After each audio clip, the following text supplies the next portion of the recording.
Bismillahirrahmanirrahim. Kami dari kelompok 3 yang beranggotakan 5 orang, yaitu saya sendiri, Rahmi Rahma Silmiawati, yang kedua Nida Saidah, yang ketiga Alif Anur Fajriyah, yang keempat Riawan Abdul Ghani, yang kelima Ahmad Hasan, yang insya Allah akan membahas materi tentang Bank Pembiayaan Rakyat Syariah. Nah, mungkin untuk poin pertama saya sendiri yang akan menjelaskannya. Pengertian Bank Pembiayaan Rakyat Syariah. Sebelum lahirnya BPR Syariah di Indonesia, masyarakat terlebih dahulu mengenal adanya Bank Perkreditan Rakyat atau sering dikenal dengan BPR. Nah, menurut Undang-Undang Nomor 21 Tahun 2008 disebutkan bahwa BPR adalah bank konvensional yang dalam kegiatannya tidak memberikan jasa dalam lalu lintas pembayaran, di mana BPR konvensional masih menerapkan sistem bunga dalam operasionalnya. Maka dari itu, harus dibedakan antara BPR konvensional dan BPR syariah. Bank Perkreditan Rakyat Syariah adalah bank yang melaksanakan kegiatan usaha berdasarkan prinsip syariah yang dalam kegiatannya tidak memberikan jasa dalam lalu lintas pembayaran. Nah, ada juga tujuan dan karakteristik BPR syariah. Ada beberapa tujuan yang dikehendaki dari pendirian BPR syariah di dalam perekonomian, yaitu sebagai berikut. Yang pertama, meningkatkan kesejahteraan ekonomi umat Islam, terutama masyarakat golongan ekonomi lemah. Yang kedua, menambah lapangan kerja. Yang ketiga, membina semangat ukhuwah Islamiyah melalui kegiatan ekonomi dalam rangka meningkatkan pendapatan per kapita menuju kualitas hidup yang memadai. Yang keempat, untuk mempercepat perputaran aktivitas perekonomian karena sektor real akan bergairah. Ada juga kegiatan usaha BPR Syariah. Intinya hampir sama dengan kegiatan dari Bank Umum Syariah, yaitu berupa himpunan dana, penyaluran dana, dan kegiatan di bidang jasa. Yang membedakannya adalah bahwa BPR Syariah tidak diperkenankan memberikan jasa dalam lalu lintas pembayaran. Misalnya, ikut dalam kegiatan clearing, inkasso, dan menerbitkan giro. Ada juga pengertian dari pembiayaan BPR Syariah, yaitu pendanaan yang diberikan oleh suatu pihak kepada pihak lain untuk mendukung investasi yang telah direncanakan, baik dilakukan sendiri maupun lembaga. Dengan kata lain, pembiayaan adalah pendanaan yang dikeluarkan untuk mendukung investasi yang telah direncanakan. Pembiayaan adalah penyediaan dana atau tagihan yang dipersamakan dengan berupa yang pertama transaksi bagi hasil dalam bentuk mudharabah dan musyarakah, yang kedua transaksi sewa menyewa dalam bentuk ijaroh atau sewa beli, yang ketiga transaksi jual beli dalam bentuk piutang atau murabahah salam istisna, yang keempat transaksi pinjam meminjam dalam bentuk piutang atau qard, yang kelima transaksi sewa menyewa jasa dalam bentuk ijaroh. Nah, mungkin hanya itu yang bisa saya sampaikan, dan untuk poin selanjutnya akan disampaikan oleh teman saya sendiri ya. Sejarah Bank Pembiayaan Rakyat Syariah di Indonesia.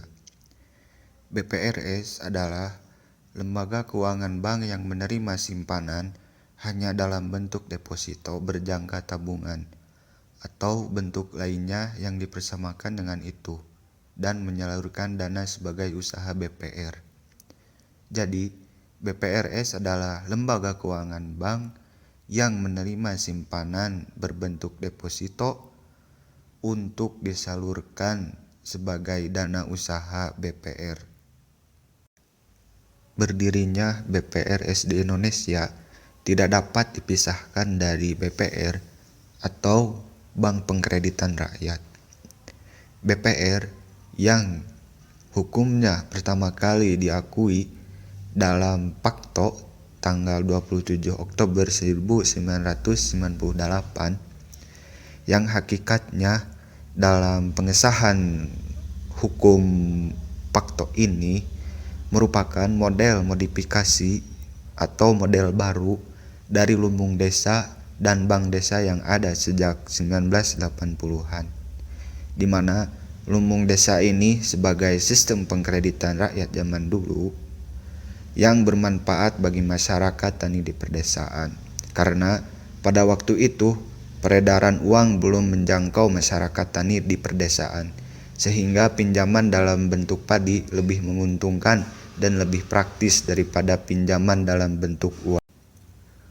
Secara historis, BPR adalah penjelmaan dari banyak lembaga keuangan, seperti bank desa, lumbung desa, bank pasar, bank pegawai lumbung pilih nagari atau LPN, lembaga pengkreditan desa atau LPD, dan lembaga lainnya yang dapat dipersamakan dengan itu.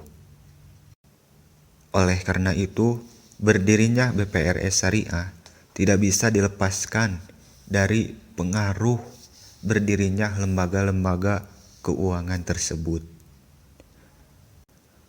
Keberadaan lembaga-lembaga keuangan tersebut memunculkan pemikiran untuk mendirikan bank syariah pada tingkat nasional, yaitu Bank Muamalat Indonesia atau disingkat dengan BMI. Pada tahun 1992, berdirinya BMI untuk menangani masalah keuangan masyarakat.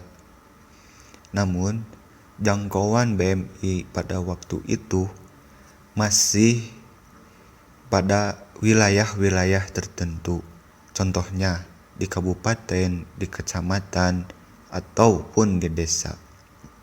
Sebagai langkah awal BMI pada tahun itu untuk menjangkau dan menangani masalah keuangan masyarakat di wilayah-wilayah tersebut, maka sebagai langkah awal ditetapkanlah 3 lokasi berdirinya BPRS Syariah. Yang pertama, PT BPR Dana Mardotilah, Kecamatan Margahayu di Bandung. 2. PT BPR Berkah Amal Sejahtera, Kecamatan Padalarang, Bandung. 3. PT BPR Amanah Robbaniyah, Kecamatan Banjar, Bandung.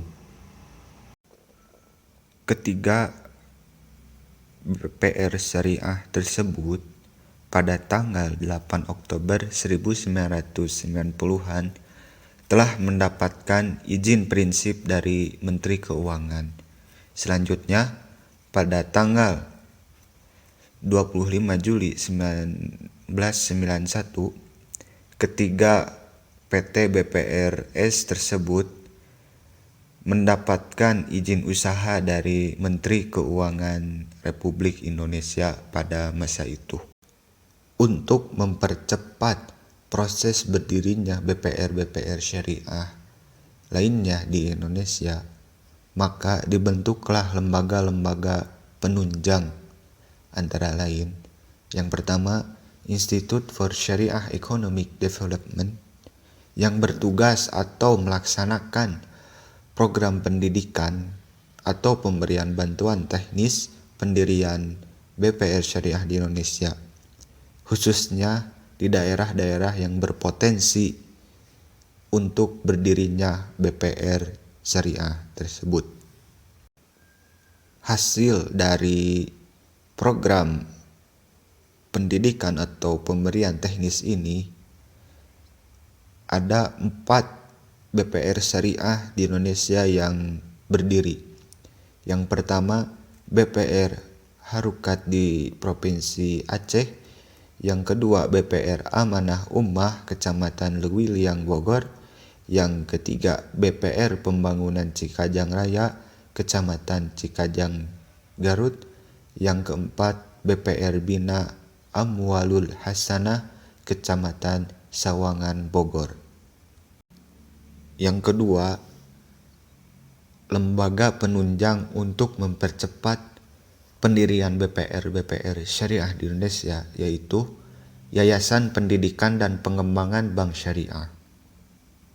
Kegiatan atau program lembaga penunjang ini yaitu melakukan pendidikan, baik itu tingkat dasar untuk sarjana baru maupun tingkat menengah untuk para praktisi yang berpengalaman. Yang kedua yaitu membantu proses pendirian dan memberikan technical assistant. Bank Perkreditan Rakyat. Bank Perkreditan Rakyat yang selanjutnya disebut BPR. BPR sebagaimana yang dimaksud dalam Undang-Undang Nomor 7 Tahun 1992 tentang perbankan yang kemudian telah diubah dalam Undang-Undang Nomor 10 Tahun 1998. Sedangkan Bank Pembiayaan Rakyat Syariah yang selanjutnya disebut BPRS sebagaimana yang dimaksud dalam Undang-Undang Nomor 2 Tahun 2008 tentang perbankan syariah. Sebagai salah satu lembaga intermediasi, BPR mempunyai karakteristik yang berbeda dengan bank umum. Menurut pasal 21 Undang-Undang Nomor 21 Tahun 2008 tentang perbankan syariah. Di sini terdapat beberapa poin. Yang pertama, menghimpun dana masyarakat dalam bentuk simpanan berupa tabungan atau dipersamakan dengan itu berdasarkan akad wadiah atau akad lain dan investasi berupa deposito atau tabungan atau bentuk lainnya. Yang kedua, menyalurkan dana kepada masyarakat dalam bentuk pembiayaan bagi hasil berdasarkan akad mudharabah atau musyarakah. Yang ketiga, menempatkan dana pada bank syariah dalam bentuk titipan berdasarkan akad wadiah atau investasi berdasarkan akad mudharabah dan akad lain yang tidak bertentangan dengan prinsip syariah. Yang selanjutnya, memindahkan uang baik untuk kepentingan sendiri maupun kepentingan nasabah melalui rekening bank pembiayaan rakyat syariah yang ada di bank umum syariah, konvensional dan UUS.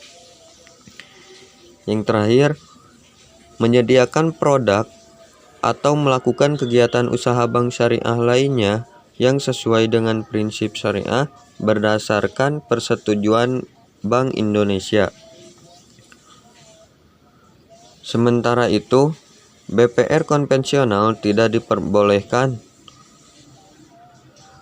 untuk menerima simpanan berupa giro dan ikut serta dalam lalu lintas pembayaran. Perbedaan BPR dan BPRS. Pada dasarnya, bank di Indonesia menganut sistem dual sistem banking, di mana dibagi menjadi dua, yaitu bank umum atau yang sering disebut dengan konvensional dan bank syariah. Seperti contoh BPR dan BPRS. Perbedaan umum pada BPR dan BPRS yaitu terletak pada penerapan sistemnya. BPR menggunakan penerapan sistem bunga, sedangkan BPRS menggunakan sistem bagi hasil, di mana di antara keduanya terdapat beberapa perbedaan yang lebih spesifik. Yang pertama, eksistensi bunga diragukan oleh suatu agama, sedangkan pada BPRS tidak ada yang meragukan keabsahan bagi hasil. Maksudnya, bunga dalam BPR itu banyak menjadi pertentangan karena bunga merupakan atau salah satu termasuk ke dalam riba. Sedangkan sistem bagi hasil tidak ada yang meragukan karena tidak memberikan keuntungan atau kerugian kepada satu belah pihak saja.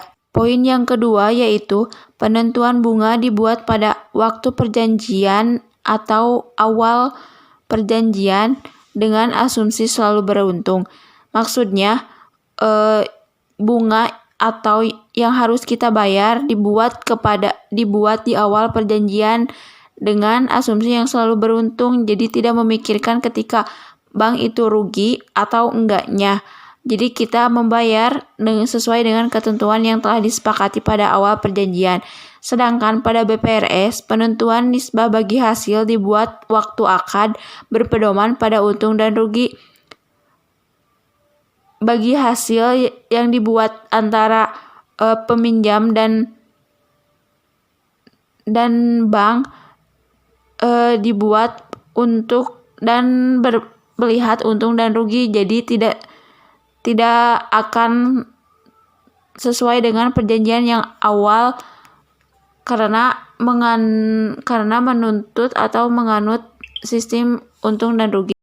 Poin yang ketiga yaitu pembayaran bunga tetap tanpa pertimbangan apakah proyek yang dijalankan oleh pihak nasabah untung atau rugi.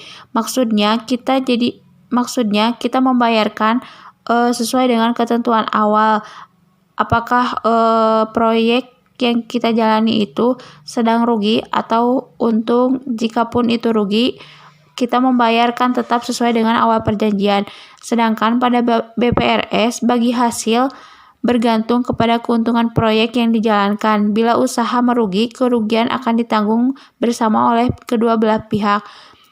Pada BPRS ini, kerugian akan ditanggung oleh kedua pihak. Jika kita mengalami kerugian, maka bank akan memberikan kemudahan atau merubah sistem pada perjanjian yang ditentukan di awal. Maka dapat ditarik kesimpulan bahwa sistem yang dianut oleh BPR atau Bank Umum dan BPRS yaitu terjadi atau terbayarkan pada bunga dan bagi hasil. Jika BPRS akan memberikan keringanan atau perubahan sesuai dengan keuntungan atau kerugian yang diperoleh oleh nasabah.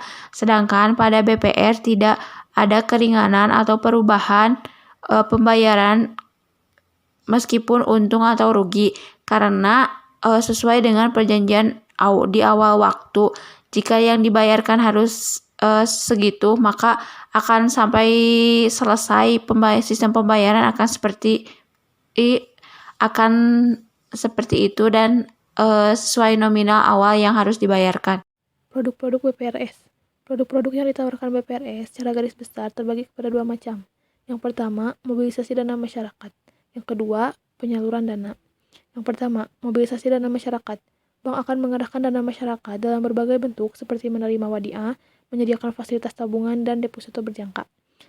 Nah, fasilitas ini dapat digunakan untuk menitipkan sodako, infak, zakat, mempersiapkan ongkos naik haji, merencanakan kurban, akikah, hitanan, mempersiapkan pendidikan, pemilikan rumah, kendaraan, dan lain-lain.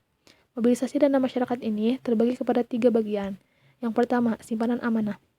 Disebut dengan simpanan amanah sebab dalam hal bank penerimaan titipan amanah dari nasabah. Disebut dengan titipan amanah karena bentuk perjanjiannya adalah wadiah, yaitu titipan yang tidak menanggung risiko. Yang kedua, tabungan wadiah. Dalam tabungan ini, bank menerima tabungan dari nasabah dalam bentuk tabungan bebas, sedangkan akad yang diikat oleh bank dengan nasabah dalam bentuk wadiah. Titipan nasabah tersebut tidak menanggung risiko kerugian, dan bank dari bagi hasil dan kegiatan pembiayaan kredit kepada nasabah lainnya. Bonus tabungan wadiah itu dapat diperhitungkan secara harian dan dibayarkan kepada nasabah pada setiap bulannya. 3. Deposito wadiah mudharabah. Dalam produk ini, bank menerima deposito berjangka dari nasabahnya. Akad yang dilakukan dapat berbentuk wadiah dan dapat pula berbentuk mudharabah. Lazimnya, jangka waktu deposito itu adalah 1 bulan, 2 bulan, 6 bulan, 12 bulan, dan seterusnya sebagai bentuk penyertaan modal sementara. Maka nasabah atau deposan mendapat bonus keuntungan dari bagi hasil yang diperoleh oleh bank dari pembiayaan atau kredit yang dilakukannya kepada nasabah-nasabah lainnya. Yang kedua yaitu mengenai penyaluran dana. Penyaluran dana ini terbagi kepada 4 bagian. Yang pertama, pembiayaan mudharabah. Pembiayaan mudharabah adalah suatu perjanjian pembiayaan antara BPRS dengan pengusaha yang mana pihak BPRS menyediakan pembiayaan modal usaha bagi proyek yang dikelola oleh pengusaha atau perjanjian bagi hasil. Yang kedua, pembiayaan musyarakah. Dalam pembiayaan musyarakah ini, bank dengan pengusaha mengadakan perjanjian yang mana bank dan pengusaha berjanji bersama-sama akan membiayai suatu proyek yang juga dikelola secara bersama-sama. Dan keuntungan yang diperoleh dari usaha tersebut akan dibagi sesuai dengan penyertaan masing-masing pihak. Yang ketiga, pembiayaan murabahah. Pembiayaan murabahah adalah suatu perjanjian yang disepakati antara bank dan nasabah, di mana bank menyediakan pembiayaan untuk pembelian bahan baku atau modal kerja lainnya. Yang keempat, pembiayaan qardun hasan.